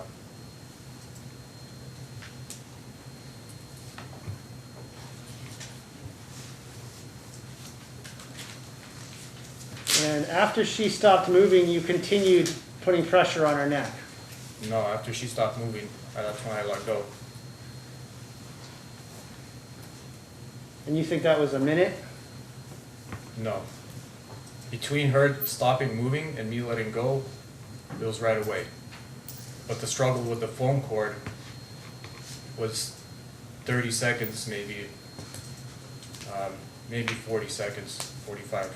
So to your testimony that as soon as she stopped moving, you released pressure on her neck? When the threat was stopped, I let go. And the threat wasn't stopped until well after she stopped moving, right? The threat wasn't stopped when she stopped moving. That's when I let go.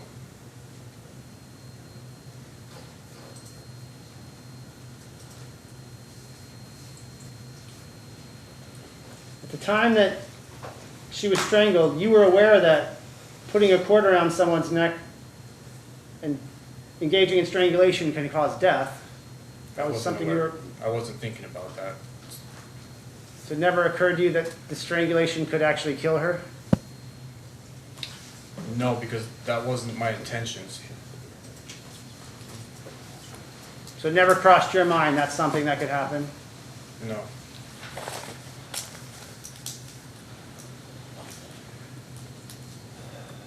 You were terrified of the thought of someone else thinking that you were gay if they found out what happened between you and Nikki. Well, the Russian community doesn't take in the gay community with open arms. Yes, so And it would be really bad for you if anyone ever found out about this, right? it would be humiliating. I would probably be shunned. Yeah, you would be an outcast in your community, right? Yes. Your family would not talk to you. Well, they'd still talk to me. They're my family. But It wouldn't be the same, would it? probably not.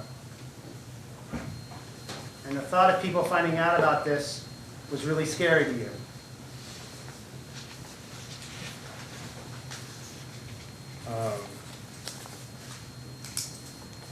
Humiliating. Yeah, you were humiliated in that moment, correct? Yes.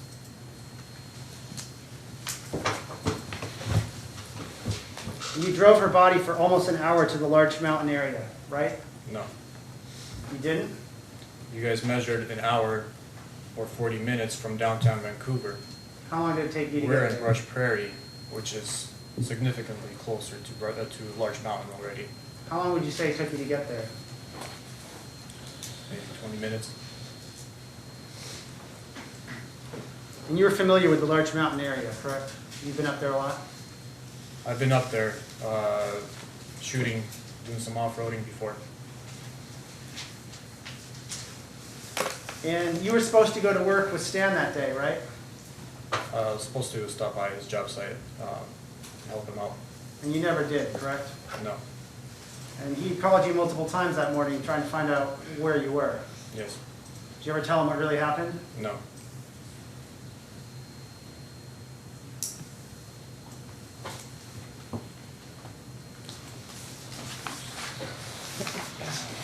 It was your hope that no one would find Nikki's body, right?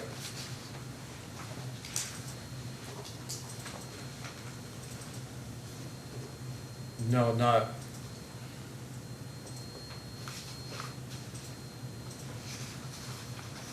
It was my hope that this never had happened. Okay, but But- once we're past that, it was your hope that no one would ever find that body, correct? I was trying to build up the courage to come forward and talk to the police about this. So at the time that you threw Nikki's body off the side of the road down the ravine, it was your hope that she would not be found. At that time, I was an emotional wreck. I was in full panic mode. Somebody had just died. I haven't slept all night. I've been drinking. I wasn't thinking straight. So is that a yes? At that point, you were hoping she would not be found? In that moment, yes. You left her body out of the view from the road, right? She was in this place where you couldn't see her from the road. Yes.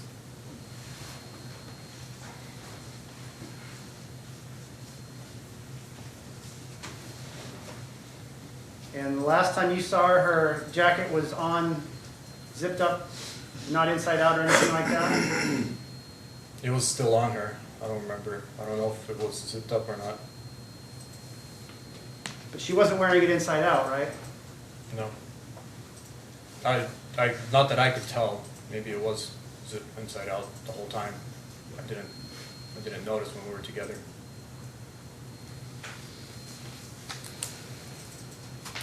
You feel comfortable talking to the police, right? I feel comfortable? Yeah. Not exactly. You voluntarily spoke as a witness with the Vancouver police in a 2018 investigation, right? I did.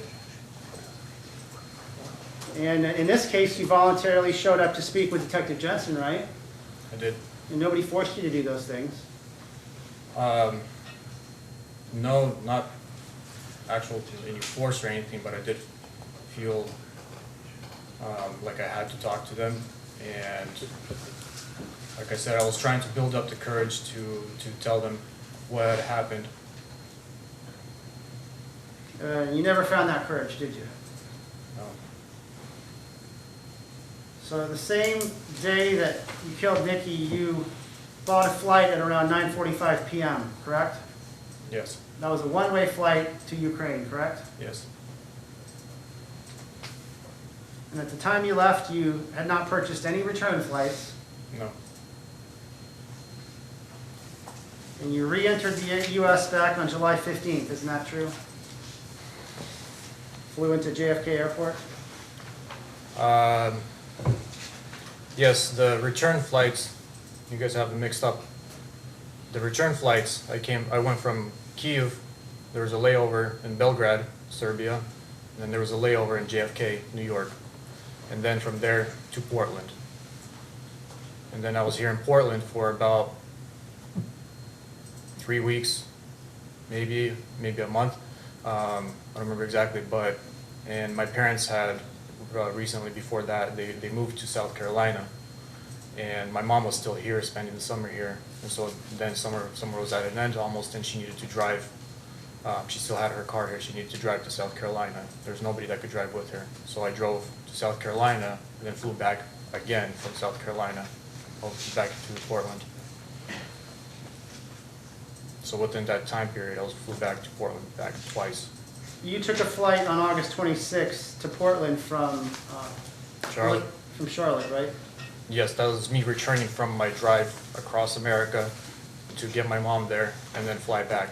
And you initially came back from Ukraine because you couldn't afford to be there anymore, correct? No.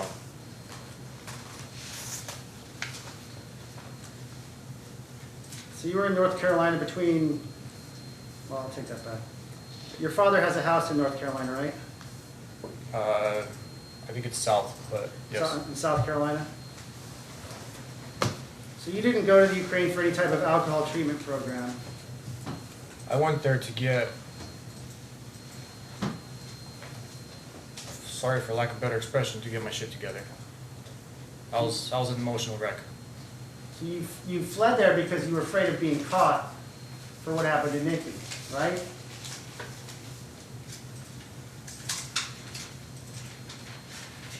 Initially, yes. That was the one and only reason you were buying a flight and then leaving an hour later, right? That's not what I just told you. And when you went to Ukraine, you didn't want anyone to know you were there, right? At least not at first. Yeah, not at first. I mean, my family ended up knowing. That was later, correct? You didn't tell anyone for a while. For a while, maybe a few days. From there, another of the flights that you guys have a mix-up, my dad happened to be in Russia at that time. And I got a hold of talked to my dad, and he had flown out from Russia to me in Ukraine.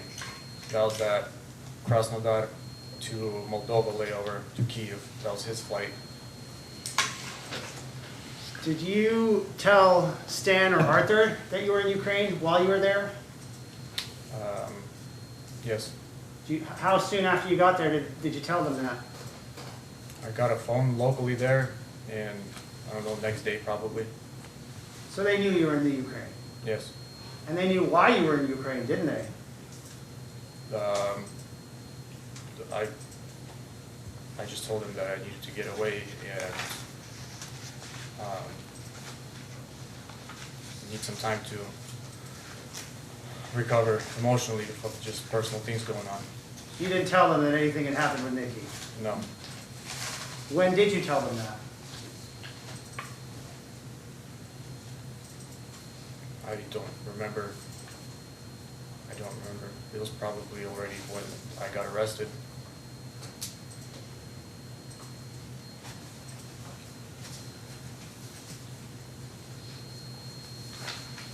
So Stan drove in the same car as you and Nikki when you all drove over to Arthur's house, or the same place you were staying, right? Yes.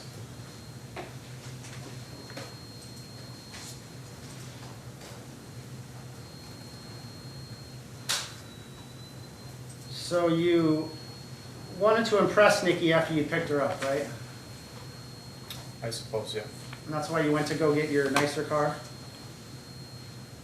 Yeah. And you had, that whole evening, anticipated hooking up with her, right? Not from the start, but at some point, yeah, I picked up some signals. Okay, so that was your goal, to have a sexual encounter with her that early morning, right? Yeah. And that's why you got in the back seat, right? That's what you're hoping would happen. Yeah. And the drug use didn't bother you at that point, right? Because you were still going to go forward with your plan of a sexual encounter. I didn't like it, but like I said, I wasn't going to make a big deal out of it. So as you were making out and she was touching your crotch area, you were enjoying it at the time, right? Yes. And you were enjoying the oral sex up until the point where you realized that she was transgender. Yes. Where's your gun now? In this moment, Yeah. I don't exactly know, but I think one of my brothers have it. Maybe my mom. What'd you do with it after you got rid of Nikki's body? Just left it at home. It was just left it in my room.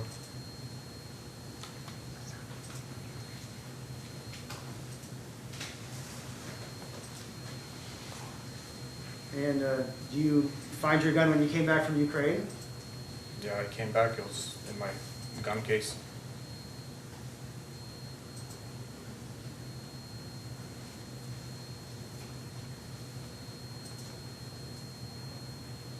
So you came in and spoke with Detective Jensen on October 2nd, 2019, right? Yes.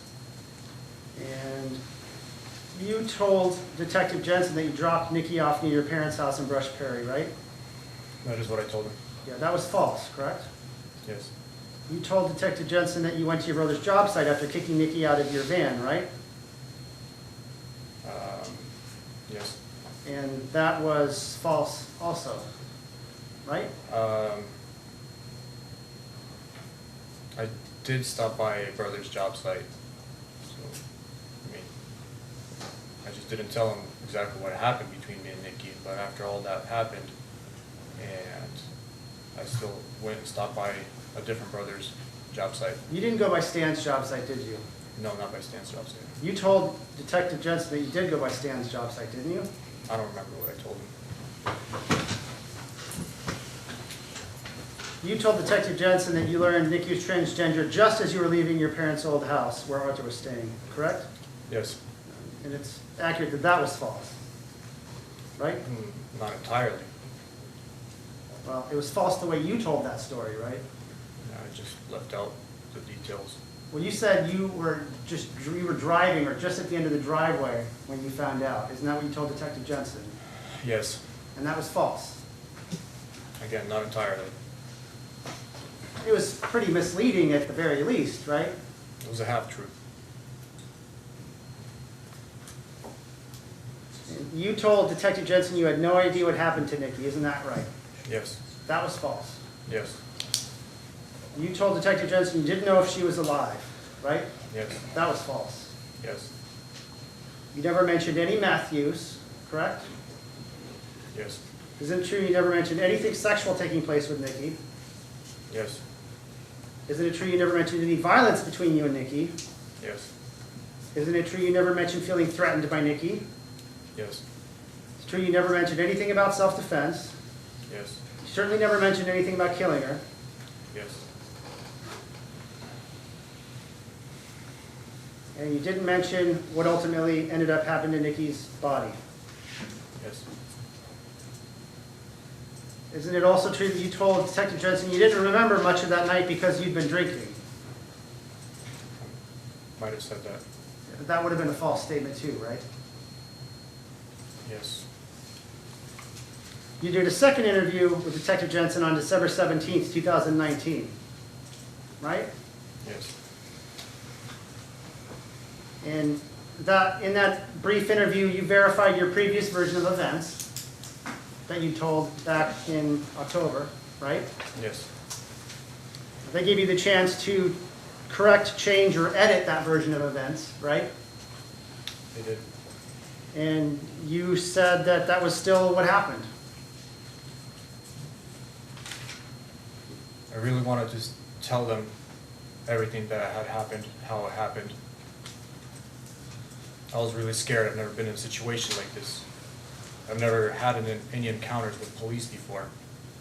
And it was very intimidating and difficult to say it. And So at that point, they were giving you the opportunity to say what really happened, right? yes, they did. And you knew that you'd just been arrested, right? Yes. And you did not change your version of events, right? No, I did not.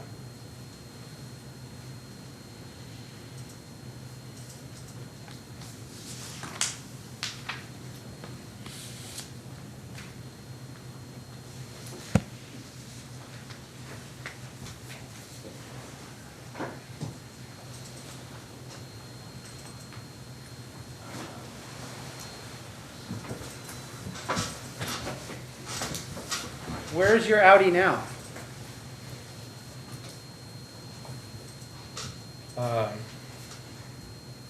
I really don't know where it is right now. When I got to Ukraine, I called a guy that I met here when I was out. I was out boating on Government Island in Colombia, and I met this guy who works on cars and does audio works, and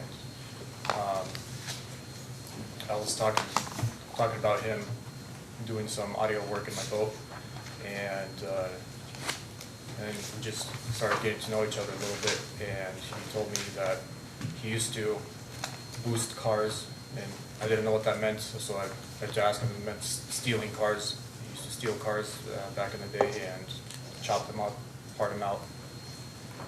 And when I got to Ukraine, I called him from a phone there and told him where the Audi is, and just told him to pick it up and do what he does. So after getting to Ukraine, you knew somebody who could dispose of vehicles, and you called that person. It was like, yeah, the same day still. At that point, I haven't slept in like 48, 72 hours by the time I got to Ukraine. So what did you tell him to do with the vehicle? Just to get rid of it. Okay, so you called somebody to make your vehicle disappear.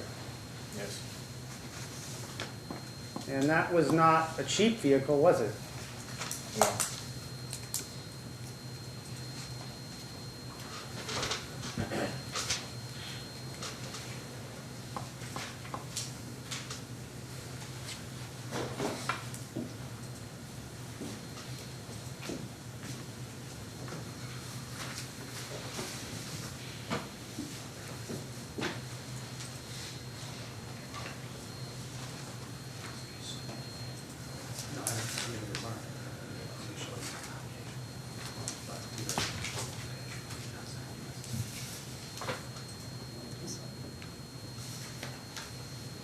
I'm going to hand you what's been marked as identification 265. Is that kind of a zoomed out map of where your parents' house used to be?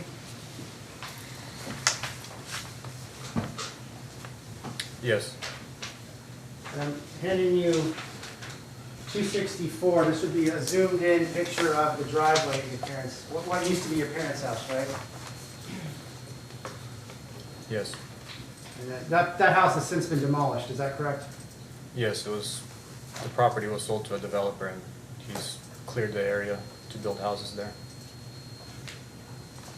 State moves to admit, and this picture would show the location where you killed Nikki, right? Yes. State moves to admit. Well, are these fair and accurate pictures, a top-down view of the map of that location? Yes. State moves to admit 264, 265. I'm gonna object just based on foundation. Well, he stated that, what's the defect you would seek to have cured? I just don't know what the relevancy or the materiality of it is. Well, it's a relevance objection then. He's testified that it's a fair and accurate representation, presumably before the demolition, right? You said they've been torn down and developed now? Yeah, it's Okay. clear land right now, as I understand, maybe in the process of getting. So do the photos fairly and accurately depict the view from the Google program or satellite imagery there then as they existed at the time of the June 6, 2019? Yeah. Any further objection? No. Those are admitted. 260, what were the numbers, counsel? 264, 265? Yes, Your Honor. And, Okay. going to move to publish 265 and then 264. You may. May I see those, Madam Clerk? So this, I'm showing you what's marked as 265. So this is a zoomed out view, correct? Yes. So 114th Street would be here where I'm indicating, Yes. and the house where your parents were, or where you and Arthur were staying, was this house here that I'm circling? Yeah. Now publishing 264, and this is a zoomed in view of that house, correct? Yes. So you'd have been in this driveway when you killed Nikki? Yes.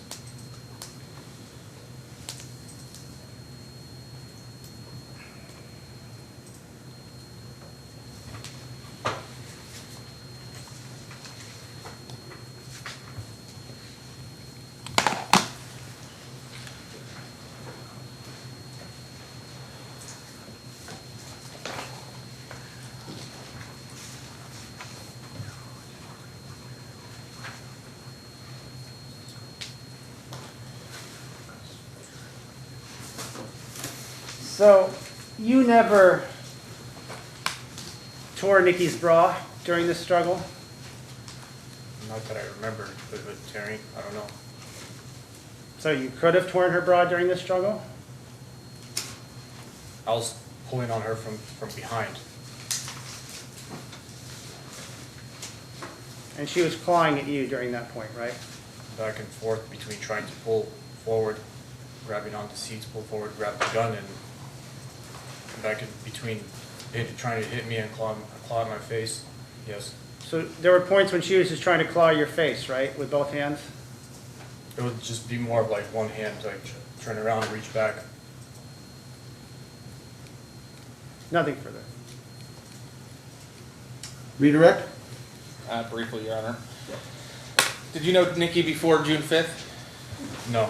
Okay, did you know Nikki's exact height when No. you met her? No. Did you know her exact weight? No. Did you know her exact level of strength? No. Did you consent to having sexual relations with a biological male? Yes, I thought it was a woman. Would you have consented if you would have known it was a biological male? No, not. Okay. Did you push Nikki to get her off the top of you when she was performing oral sex? Yes. Okay, and it was for that purpose, right?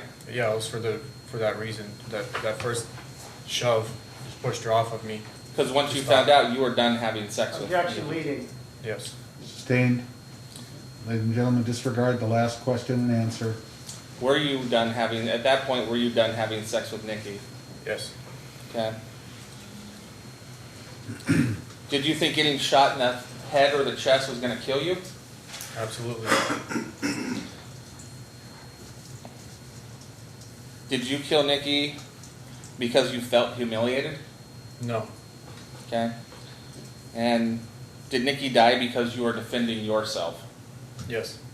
No further questions.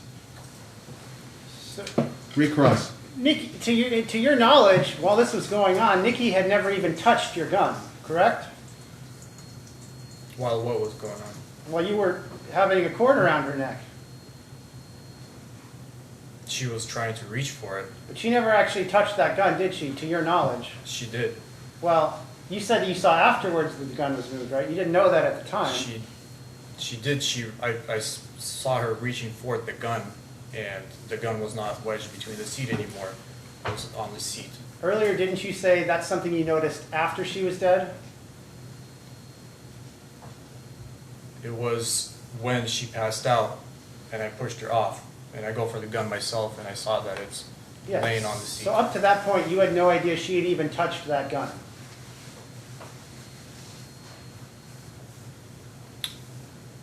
I know she was going for the gun. But up to that point, you had no idea if she'd actually even touched it, right? I wasn't sure.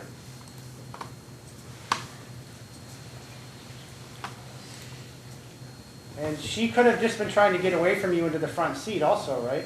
No. That's a joke. Really? Nothing further. Redirect.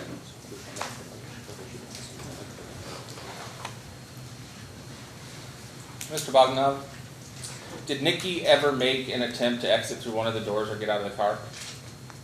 No, she was trying to fight me. Thank you, no questions.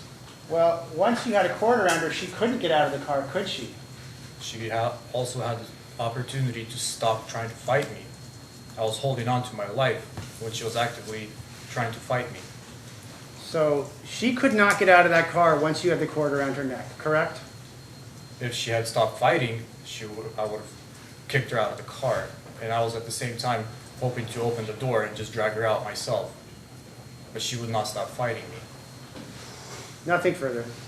If she would have made a move towards the door instead of the gun, would you have let go? Yeah, I'll just let her go, and that's it. No further questions. All right, thank you then.